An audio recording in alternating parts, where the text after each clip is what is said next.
परमेश्वर का बड़े नाम की महिमा हो। परमेश्वर ने एक और सुबह हमारा जीवन में दिया है कि प्रभात मनन में आकर कुछ बातें मनन करने के लिए सबको प्रभु यीशु मसीह के मीठे और पवित्र नाम से जय मसीह की।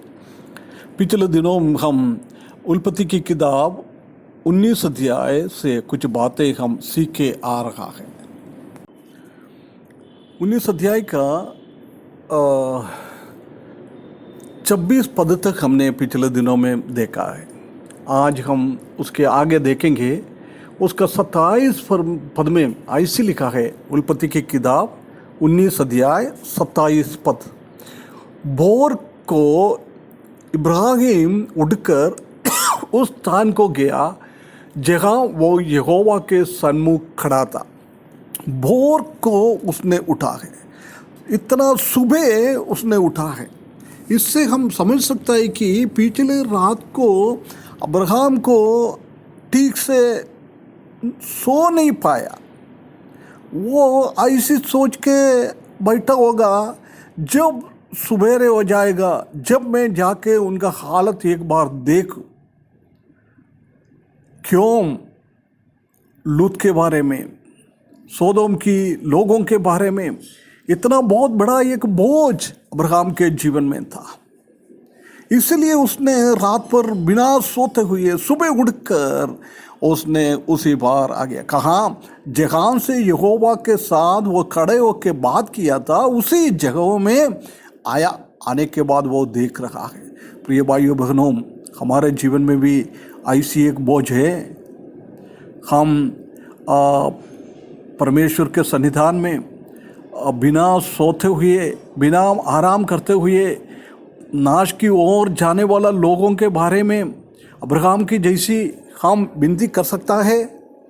एक बार अपने आप को फर्क के, हमारा चारों ओर कितना लोग है, सोदोम की लोगों की जैसी, लूत के लोगों की जैसी कितना लोग है प्रभु को बिना जानते हुए जीवन बिता रहा है, सत्यानाश की ओर जा रहा है।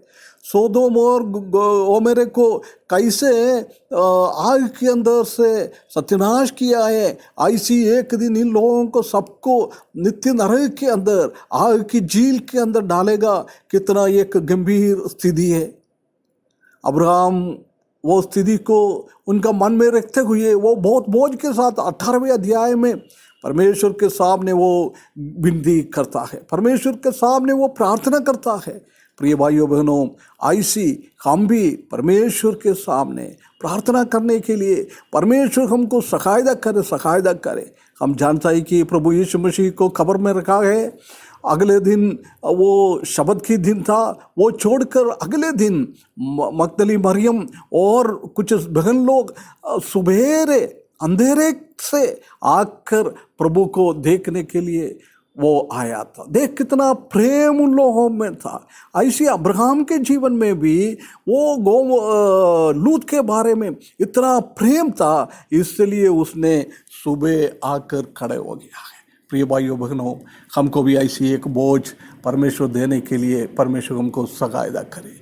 और उसके बाद हम देख सकते हैं कि और सोदोम और ओमेरा और उस तराई के सारे देश की ओर आंख उठाकर क्या देखा, उसने पूरा निरीक्षण कर रहा है कि उस देश में से थतकती हुई भट्टी का सा धूप उठा रहा है। बहुत हालत खराब। देख कितना जलते जलते जानवरों का, मनुष्यों का, पेड़ पौधा सब जलते हुए इतना धुआं उड़ रहा है, इतना धुआं उड़ रहा है। परमेश्वर का क्रोध उधर हम देख सकता है। और 30 पद में लिखा है, और लूत ने 29 पद में हम देख सकते हैं कि और ऐसा हुआ कि जब परमेश्वर ने उस तराई के नगर को जिनमें लूत रहता था उलट पुलट कर नाश ना किया है, तब उसने इब्राहिम को याद करके लूत को उस घटना से बचा लिया है। देख, परमेश्वर ने अब्राहम को याद करते हुए उसी देशों को उसने बचा लिया है। प्रिय भाइयों बहनों, हम भी अब्राहम के जैसी परमेश्वर के चरणों में आकर रोते हुए, बिना सोते हुए हम विनती करता है। हमारा आंखों की आंसू देखते हुए हमारे कारण लोगों को बचाता है। ऐसी हमारा बोझ कितना है, हम आजकल स्वार्थी बन जाता है। हमारा उद्धार हो गया, हमारा बच्चे लोग उद्धार हो गया, बाकी लोगों के बारे में मेरे को क्या सोचना है। परंतु अब्राहम का सोच ऐसा नहीं था, वो दूसरों के बारे में बहुत बड़ा एक सोच था। इसलिए उसी को याद करते हुए परमेश्वर ने उसको बचा लिया है। और लूत ने सोर की छोड़ दिया और वो इतना परमेश्वर ने उनको सहायता किया है। प्रिय भाइयों बहनों, हमारे जीवन में भी ऐसी एक स्थिति अब्राहम की जैसी, लोगों को नाश की ओर, नित्य नाश की ओर, नरक की ओर जाने वाला लोगों के बारे में एक बोझ के साथ परमेश्वर के साथ आने के लिए परमेश्वर हमको सहायता करे। हमको याद करते हुए लोगों को परमेश्वर बचा पाए। अब्राहम के जैसी एक अच्छा जीवन बिताने के लिए, अच्छा जीवन बिता के परमेश्वर के सामने हमेशा हम बहुत बोझ के साथ, भार के साथ, हृदय की भार के साथ, आंसुओं के साथ हम परमेश्वर के सामने आके गिड़गिड़ाए।